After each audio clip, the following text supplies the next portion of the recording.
Praise the lord. ప్రభు అయిన యేసుక్రీస్తు నామములో మీకు శుభము కలుగును గాక. ఈ రోజు దేవుని వాగ్దానం, వారిలో ఒంటరి అయిన వాడు 1000 మంది అగును, ఎన్నిక లేనివాడు బలమైన జనమగును. యెహోవానగు నేను తగిన కాలమున ఈ కార్యమును త్వరపెట్టుదును. యెషయా 60:22. ఒంటరి వాడనని నీవు దిగులు పడుచున్నావేమో, అయితే ప్రభువు నేడు నీతో సెలవిస్తున్నాడు, వారిలో ఒంటరి అయిన వాడు 1000 మంది అగునని. అవును నా ప్రియ సహోదరి సహోదరులారా, ఆయన సమస్తము చేయుటకు శక్తి గల సమర్థుడు. ఎన్నిక లేని వాణ్ణి మన్నిక చేయగల గొప్ప దేవుడై ఉన్నాడు. ఒక దినమున ప్రభువు నిన్ను నిలబెట్టి బలమైన జనముగా నిన్ను లేవనెత్తును. అయితే ఆయన బలిష్టమైన చేతుల క్రింద దీన మనస్కులై ఉన్నప్పుడు తగిన కాలములో తగిన సమయమందు నిన్ను హెచ్చించి ఈ కార్యమును త్వరపెట్టి నిన్ను ముందుకు నడిపించును. ప్రార్థన.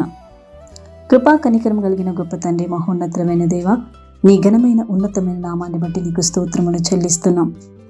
నీవు మాత్రమే బలపరిచే దేవుడు, ధైర్యపరిచే దేవుడు, స్థిరపరిచే దేవుడు, నిలబెట్టే దేవుడవై ఉన్నావు గనక ప్రతి ఒక్కరి జీవితంలో నీవు తప్పక కార్యము చేస్తావని నమ్మిన వారి యొక్క జీవితాలలో నీ బలమైన కార్యములను మీరే జరిగించండి.